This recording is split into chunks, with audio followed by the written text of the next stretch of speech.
讓我哋有祈禱嘅時間，願我口中嘅言語，眾弟兄姊妹嘅心懷意念，都蒙上主嘅悅納。阿門。各位弟兄姊妹早晨，早晨。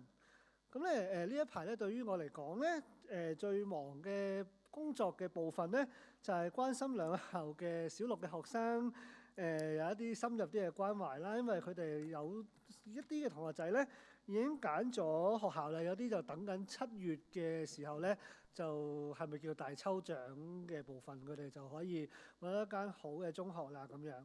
咁咧，所以就問佢哋有咩心水啦咁樣。咁啱啱嚟到東區嘅我咧，其實對東區嘅所有學校咧都係唔認識嘅。咁啊就係被逼咧，都係好虛心咧去聽下佢哋去講嗰個嘅點樣揀學校啦。咁基本上咧，老師俾好多意見同埋同屋企人商量嘅情況之下咧，好多嘅同學仔咧都能夠可以有好多合理嘅選擇嘅。不過咧，當佢哋講嘅時候咧，好少部分咧都係講嗰啲老師點樣去揀嗰啲學校嘅咁樣。絕大部分嘅同學仔咧，都係講緊咧，因為自己有一啲嘅同學仔揀咗間中學，或者係自己嘅哥哥姐姐揀咗嗰間中學咧，所以佢揀呢間咁樣。其實咧呢個道理我哋都明嘅咁樣。不過咧，我哋都知道咧，如上咗去中學之後咧，好多時都係要一齊食飯啦咁樣。然之後咧，好多時咧都係要有個盤咁樣先至開心嘅。不過到我哋成長嘅時候咧，我哋就會發覺其實小學嘅同學去到中學嘅時候咧，90%咧都唔係咧喺中學裏邊咧最熟嗰個嚟嘅咁樣。不過到我哋揀大學嘅時候咧，我哋又會重複揾翻啲 friend 揀翻合適嘅科啊咁樣。人咧就算係科技幾咁發達都好啦，其實咧人咧都係仍然係好驚孤獨呢樣嘢嘅。人咧總係好喜歡聯群結隊，不過人係有罪性嘅。究竟咧我哋係要結黨營私啊，定係凝聚力量貢獻國家咧咁樣？呢啲咧就係咧我哋咧唔同嘅試探啦咁樣。我不會撇下你們為孤兒呢一句説話，呢句經文，實際上係出自喺上一個主日嘅福音經課，耶穌對門徒所講嘅説話，亦都係咧耶穌準備離別嘅交託嚟嘅。今日咧所讀嘅《使徒行傳》嘅經課咧，就係約翰福音嘅經課，同樣咧都係咧耶穌臨別嘅記載嚟嘅。耶穌嘅應許，我不撇下你們為孤兒，亦都係整個復活期第5、第6同埋第7主日。第7主日即係今個主日咧，即係上個主日同埋前個主日咧所鋪陳出嚟嘅核心嚟嘅。喺前一個主日咧，耶穌向門徒指出，佢就係道路、真理同埋生命，藉着基督，我哋能夠可以去父神嗰一度。然之後咧，喺上一個主日，耶穌向門徒宣布自己即將要升天啦。但係咧呢個嘅升天嘅行動並唔係要離棄佢嘅信徒。耶穌唔會撇下我哋做孤兒，上帝差遣聖靈保惠師繼續同我哋同在。而喺今日嘅經課裏邊咧，耶穌喺呢一度祈禱，呢個祈禱又稱之為大祭司嘅禱告。呢個禱告特別嘅地方係佢係為咗信徒合一，耶穌升天之後嘅合一而祈禱嘅。點解要咁樣去鋪排呢？因為復活期喺第7個主日之後咧，就已經達成個749日嘅時間，就進入5旬節，亦都係聖靈降臨日，復活期就結束啦，就標誌住咧耶穌咧喺地上邊所有嘅使命咧都完成咗。我哋咧等候聖靈去建立教會嘅時間就即將開始。因此咧喺大祭司嘅禱告嘅裏邊咧，亦都係今日福音經課裏邊咧就顯得出好重要。喺呢段經文裏邊咧，都有好多時我哋解經咧，要知道邊啲係重點嘅時候咧，我哋去 check 下一啲重複嘅詞語咧，就可以揾到好多端倪啦咁樣。榮耀呢個字就係呢段經文裏邊咧出現有6處咁多嘅。如果咧6處咁多嘅時候咧，我哋就可以理解咧榮耀呢個字咧，就係我哋解開呢段經文咧一個好重要嘅鎖匙。不過咧喺中文嘅處境裏邊咧，我哋成日理解榮耀咧係一個人嘅一啲嘅成就嚟嘅。譬如咧一個同學仔咧考得高分咧就好有榮耀啦咁樣。如果佢拔尖咧就更加係光宗耀祖啦咁樣。一個皇帝有榮耀咧，就意味住佢有好闊嘅邊疆啦，咁樣有好多嘅財富啦、幸福嘅國民啦，咁樣呢啲係外在隨時可以失去嘅。一個強勁嘅天災啦，或者軍隊入侵嘅時候咧，呢啲嘅榮耀咧就會失去啦咁樣。但係希伯來文嘅文化咧就唔係咁樣理解榮耀啊，佢係一種內在嘅屬性嚟嘅，係講緊咧上帝專屬嘅榮耀，就係講緊咧上帝嘅聖潔、慈愛、能力同埋公義嘅顯露，呢一啲嘅特性咧係冇辦法去攞走嘅。如果用更加準確嘅詞語去形容榮耀嘅話咧，其實咧就係呢一種榮耀咧，唔係單單係屬於上帝自己嘅，而係當上帝與我哋同在嘅時候咧，我哋都能夠感受同埋分享到呢啲嘅屬性咧，而我哋嘅生命就得到嘅轉化。所以榮耀嘅意思其實可以等同係上帝與我哋同在。如果我哋以上帝嘅同在去理解乜嘢係榮耀嘅話，咁我哋就可能解通到好多喺舊約裏邊嘅經文啦。譬如咧點解上帝嘅榮耀會充滿天地，會充滿成個嘅會幕咧？喺舊約聖經裏邊，就係因為上帝嘅榮耀進入人間嘅時候咧，佢同我哋同在。更加進一步嘅理解上帝嘅榮耀咧，唔應該單單係一種靜態物理上面嘅位置咧去理解嘅，佢係一種動態啦，互相去進入、去跑去對方嘅裏邊去進入去理解，然後咧生命能夠可以因為上帝嘅榮耀而得到改變。所以大祭司嘅祈禱裏邊，耶穌求天父榮耀自己，亦都使兒子榮耀天父咧，係因為耶穌已經完成咗天父交俾佢嘅所有嘅工作。但係呢一種嘅榮耀咧，唔係停留喺上帝裏邊，而係賜俾所有嘅信徒啊。所以耶穌升天咧，並唔係離棄我哋，而係咧換咗另一種嘅形式咧，與我哋同在，而且咧係更加緊密咁樣去同在。所以咧，中國人咧，如果我哋打招呼咧，我哋會點樣講㗎？我哋會食咗飯未啊？咁樣食咗飯未咧，就係我哋打招呼嘅方式啦。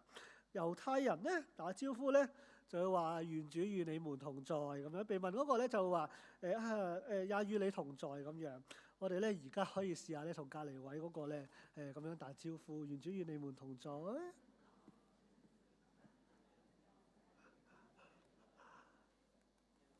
好，大祭司嘅禱告咧係邀請學習信徒咧經歷上帝嘅同在，就好似咧三一上帝自己咁緊密。大祭司嘅禱告嘅核心嘅意義咧，亦都可以被理解成為耶穌為教會合一去禱告。我哋咧傳福音嘅時候咧，我哋好容易就問我哋嘅對象啦：你願唔願意讓耶穌成為你個人嘅救主啊？咁樣，但係咧個人救主呢一個嘅觀念咧係有少少偏差嘅。雖然咧耶穌咧係為我哋每一個人咧去死啦咁樣，咁但耶穌係拯救我哋每一個人。但係咧，佢唔係單單為你一個人去釘死嘅。耶穌咧係為基督嘅新婦，即係教會自己咧，去釘死喺十字架上面。佢甚至咧係為全人類，甚至咧一切嘅受造物咧而犧牲自己嘅。所以咧，成為基督徒接受洗禮嘅一瞬間咧，我哋就成為教會一部分。而教會咧並唔係得你一個人嘅。我哋咧要喺教會裏邊咧學點樣同人哋相處，合一咧其實咧係我哋信仰嘅一部分嚟嘅。咁點解要合一咧？咁樣喺合一裏邊咧，喺呢個經課裏邊咧，合一最少有兩個嘅作用。第一個咧就係耶穌吩咐我哋要去做見證。喺《使徒行傳》裏邊咧，耶穌被接升天嘅嗰一刻，同門徒講咗最後一句嘅説話，就係咧邀請門徒咧，唔係差遣門徒咧，就去由耶路撒冷去到地極作我嘅見證咁樣。見證係啲乜嘢咧？咁樣見證係咪講緊咧一啲好成功嘅嘢就係一個見證咧？咁樣我自己咧第一個全時間服侍嘅地點就係安素堂啦。咁樣可能咧大家都知道循道會嘅同工咧，循道衛理會嘅同工咧都係唔會好得閒嘅咁樣。咁但係咧，當我第一年入職冇幾耐，一個月嘅時間啦咁樣。咁咧當時林牧師咧就邀請我，就叫我入佢個房喎咁樣。跟住我就心諗啦嚇，咁快就要照肺咁樣。跟住我就好懷住好忐忑嘅心情就敲門啦。你揾到咩事啊？咁樣。咁樣佢咧就話咧邀請我咧就參加盟約門徒啊咁樣。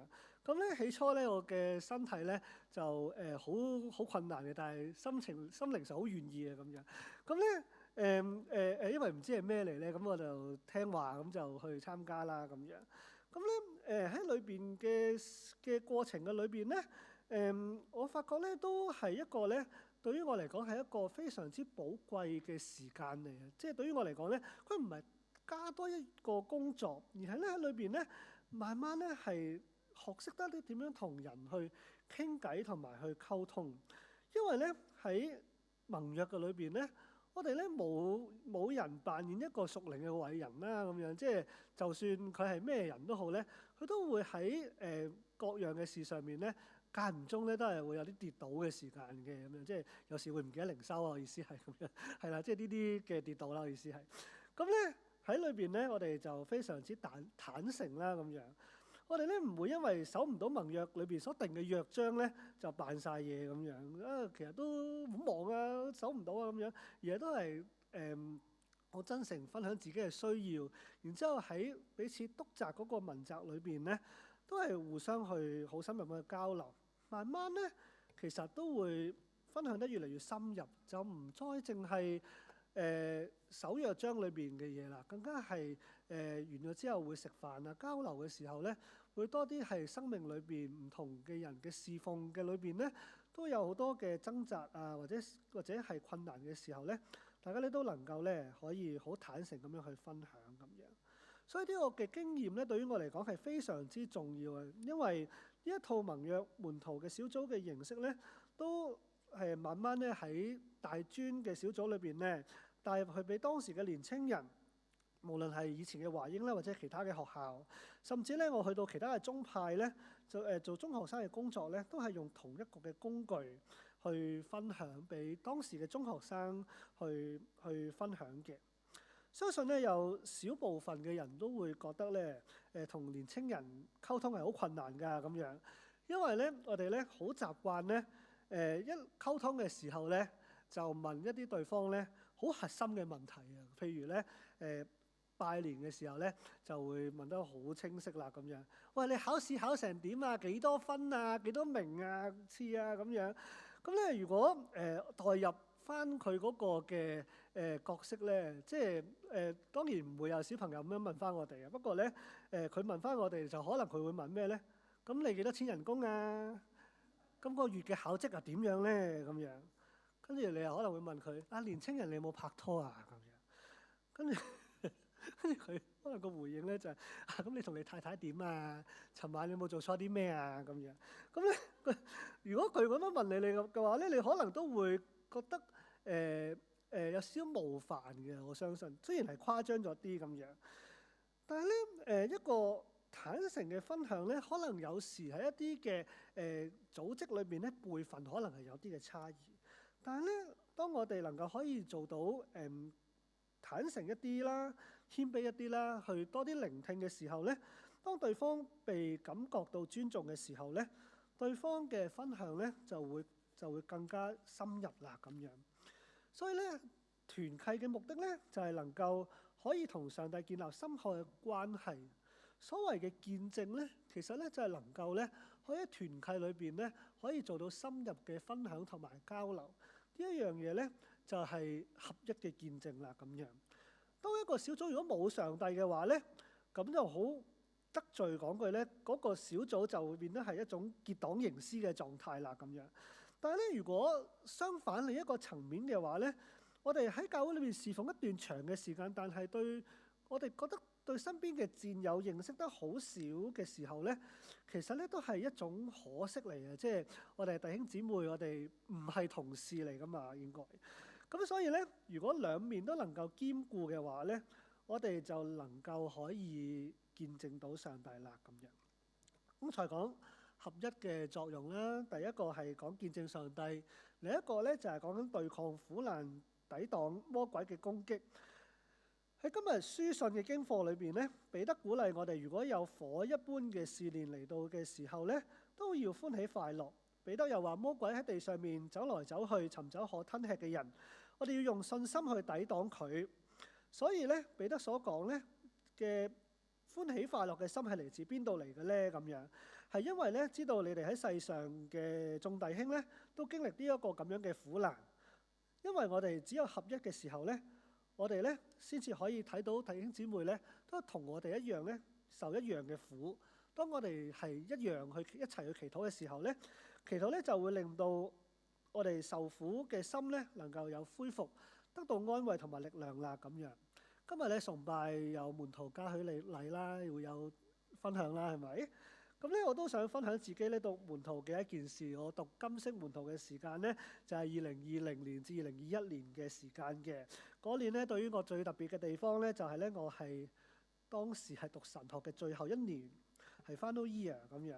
而金色門徒咧亦都係頭先講嗰個林牧師咧邀請咧我翻去安素堂裏邊咧去讀金色門徒嘅咁樣。咁咧對於一個 final year 嘅人嚟講咧，讀金色門徒咧其實真係一件好得人驚嘅事。雖然咧金色門徒都有啲嘢好吸引嘅，即係譬如對於我嚟講咧，我最有興趣但係我唔擅長嘅嘢咧就係咧讀一啲次經啊、聖經以外嘅部分嘅文獻啦咁樣，我覺得好有興趣嘅事啦咁樣。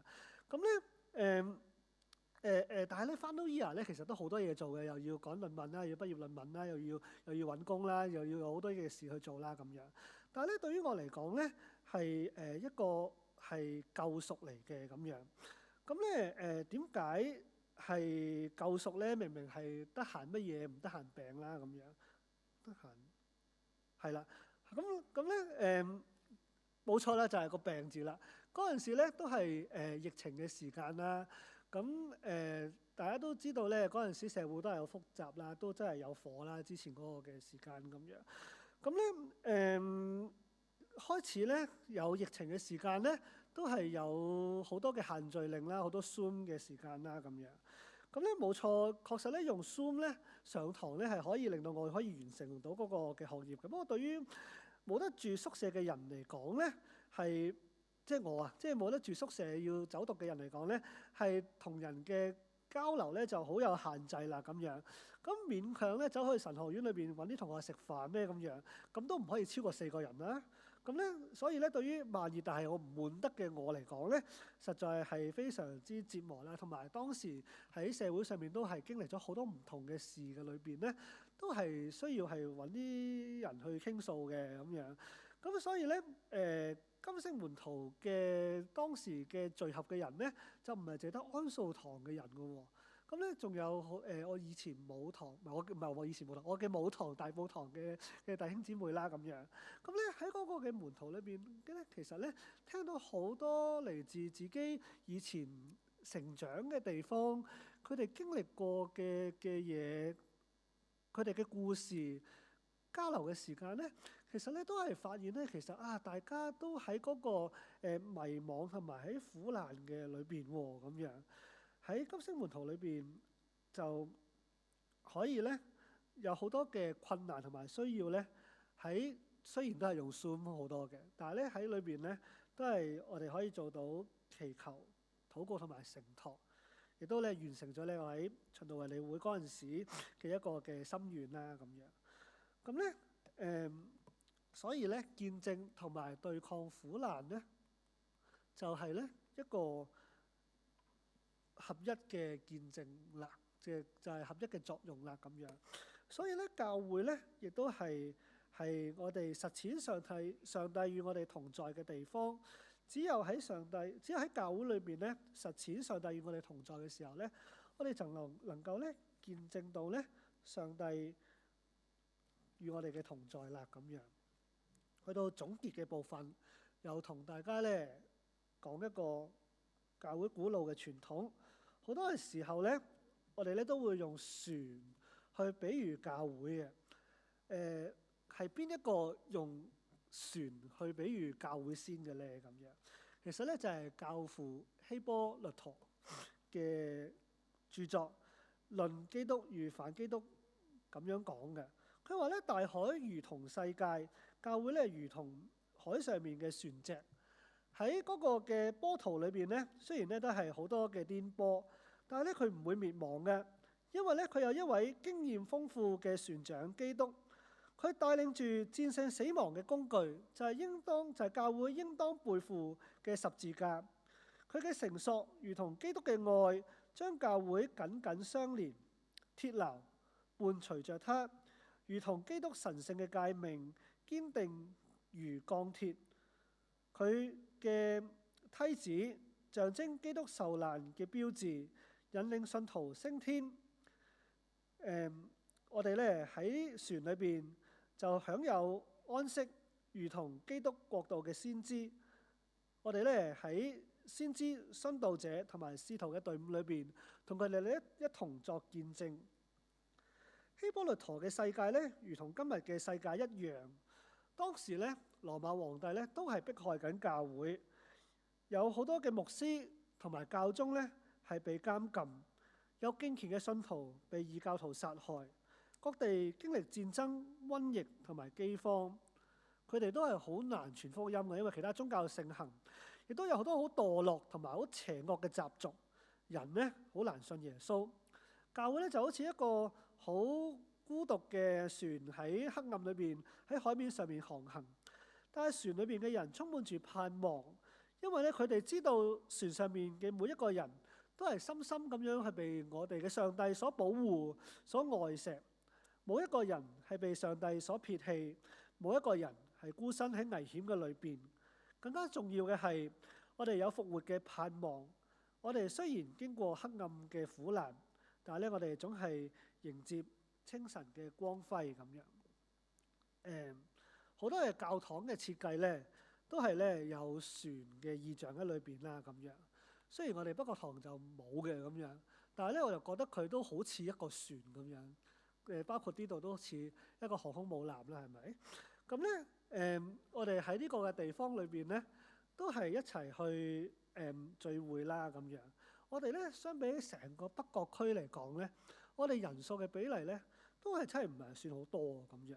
但係咧，只要我哋齊心聚集嘅時候咧，我哋喺呢兩艘船嘅裏邊咧，同心聚集、同舟共濟嘅時候咧，上帝嘅光輝就能夠藉住我哋去抵抗黑暗，光照北角嘅呢一個嘅社區啦。復活期結束，即將結束，讓我哋咧預備新心靈，繼續等候聖靈嘅降臨，令到萬物同埋我哋嘅心靈都得到更新。願榮耀歸於聖父、聖子、聖靈。阿門。